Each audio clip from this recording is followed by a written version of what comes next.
बोलिए विष्णु भगवान की जय हो। प्राचीन काल में एक ब्राह्मण रहता था। वह बहुत निर्धन था। उसके कोई संतान नहीं थी।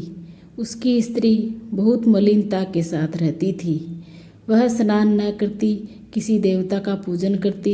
इससे ब्राह्मण देवता बड़े दुखी थे। बेचारे बहुत कुछ कहते थे, किंतु उसका कुछ परिणाम न निकला।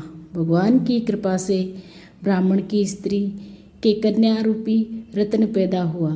कन्या बड़ी होने पर प्रातः स्नान करके विष्णु भगवान का जाप व बृहस्पतिवार का व्रत करने लगी।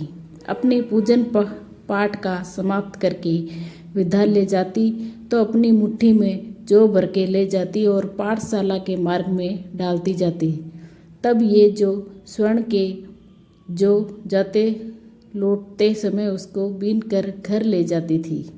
एक दिन वह बालिका सूप में उस सोने के जौ को पटक कर साफ कर रही थी कि उसके पिता ने देख लिया और कहा, हे बेटी, सोने के जौ के लिए सोने का सूप होना चाहिए।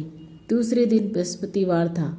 इस कन्या ने व्रत रखा और बृहस्पति देव से प्रार्थना करके कहा, मैंने अपनी पूजा सच्चे मन से की हो तो मेरे लिए सोने का सूप दे दो। बृहस्पति देव ने उसकी प्रार्थना स्वीकार कर ली। रोजाना की तरह वह कन्या जौ फैलाती हुई जाने लगी। जब लौटकर जौ बीन रही थी तो बृहस्पति देव की कृपा से सोने का सूप मिला।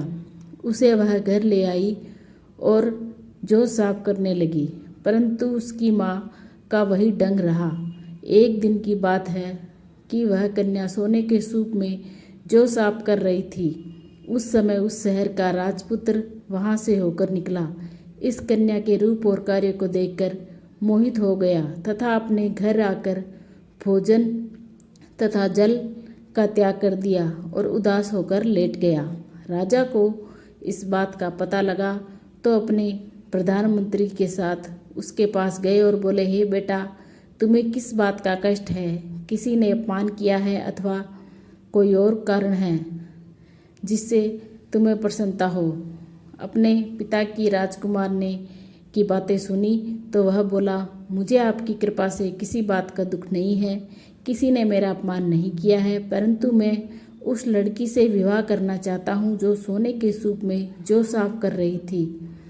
यह सुनकर राजा आश्चर्य में पड़ा और बोला, हे बेटा, इस तरह की कन्या का पता तुम ही लगाओ, मैं उसके साथ तेरा विवाह अवश्य कर दूंगा। राजकुमार ने उस लड़की के घर का पता बतलाया। तब मंत्री उस लड़की के घर गए और ब्राह्मण देवता को सभी हाल बताया। ब्राह्मण देवता राजकुमार के साथ अपनी कन्या का विवाह करने के लिए तैयार हो गए और विधि विधान के अनुसार ब्राह्मण की कन्या का विवाह राजकुमार के साथ हो गया। कन्या के घर से जाते ही पहले की भांति उस ब्राह्मण देवता के घर में गरीबी का निवास हो गया। वह भोजन के लिए अन्न बड़ी मुश्किल से मिलता था। एक दिन दुखी होकर ब्राह्मण देवता अपनी पुत्री के पास गए। बेटी ने पिता की दुखी अवस्था को देखा और अपनी माँ का हाल पूछा।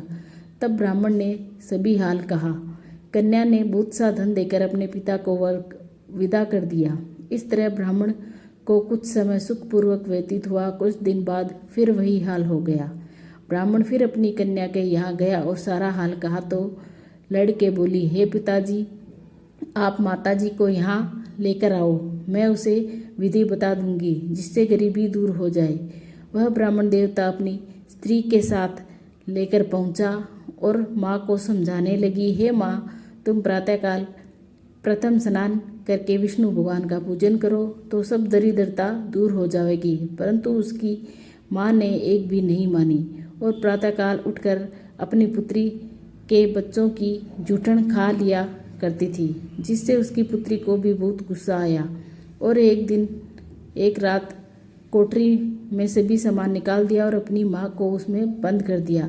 प्रातःकाल उसे निकाला तथा स्नान आदि करा के पाठ करवाया तो उसकी माँ की बुद्धि ठीक हो गई और फिर प्रत्येक बृहस्पतिवार को व्रत रखने लगी।